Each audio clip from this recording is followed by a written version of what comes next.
I sit there. Okay. Hey, listen, 20 years ago, I think it was 20 years ago, Pam Fiegel, my friend from Columbus, Georgia, introduced me to this warm, decadent, cheesy appetizer. Joe Bird, trying to rip me off this morning, did a Vidalia onion cheesy thing. He did. You can come join us, Joe did some dip earlier today, the Vidalia onion dip. Yours is going to be a little different, though. This is a bake. And one of the reasons I wanted to show you this, because your guests will love it, unless they don't eat cheese, which, I don't know, you can't even be my friend.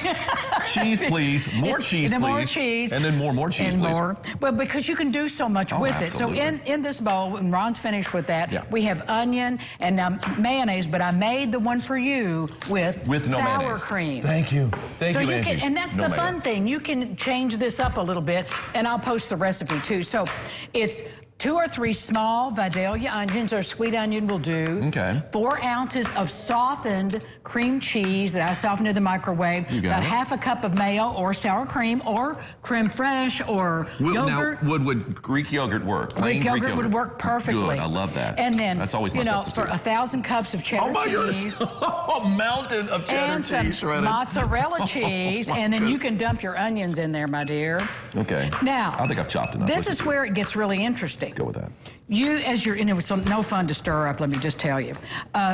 You can add so much to this. Like, Joe, did you bake yours? No, okay, but Joe didn't bake yours. What Joe did with his, he caramelized his onions first. So you're using non-caramelized onions because they're going to bake at 350 for about 30 minutes, and you want it all brown and golden and bubbly. So if you'll be the stirring man. I will do just that. Now, would you add peppers to yours? You like peppers? I love peppers. You could add chicken. You can add shrimp. You can add bacon. You can add even the fake ground beef, the Morningstar Farms ground crumbles. Anything that you want to add, you can make it hot with a little sriracha. I love you to want a make little sriracha in there? Let's bring it. Let's bring it. Bring on the heat. That's what I'm all about. Hey, you stir. Little heat, the better. Or more heat, the better. There you go. More heat, the better. All right. Well, maybe not more. And you know the 3 hardest things in the world to say are? I'm sorry. I was wrong in Worcestershire sauce.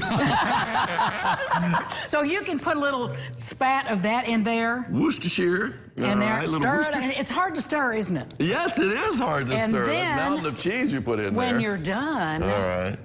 Wow. Look at what we've done. Pepper. Look what we did. And we're actually going to do it with that one, too. Well, that is almost like pepper rings. You want to put it over here? Yeah, show that off. Pepper rings and little tomatoes in there. And you can make it any way you want to. But it's warm, and it's gooey, and it's satisfying. But again, you can make this your own, adding any vegetables you like. And I like to serve this, of course, with crackers. Scoops are great. Raw veggies, particularly raw cauliflower. So Ron, go ahead and give it dive in, baby. Here. Dive in. Here's a little. I've already done about as much.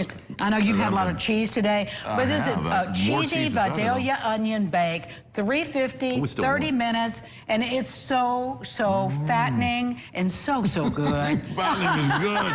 Love it. Yum, yum, yum. So good. So we'll put that in a buttered dish in a minute, and I'll let you take that home. Thank you. All right. We'll be back with more lifestyles right after this when we run 10 miles. Yum, yum, yum.